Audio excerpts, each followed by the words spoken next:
akong kinasing-kasing nga pagtimbaya sa atong selebrasyon sa Kapaskuhan, mga pinanggang katawhan sa Distrito 1. Niining panahon sa Pasko, gipahinumduman kita sa kaayo ni Hesukristo.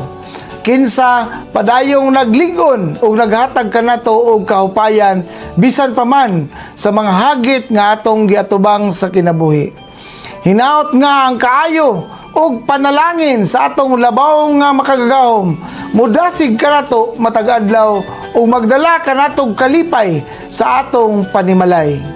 Kalinaw sa atong mga kasing-kasing ug paglaom alang sa mas hayag nga kaugmaon. Magpadayon kita sa atong pagtinabangay, isip o sa kakomunidad, gigiyahan sa kaluoy, panaghiusa o paghigugma.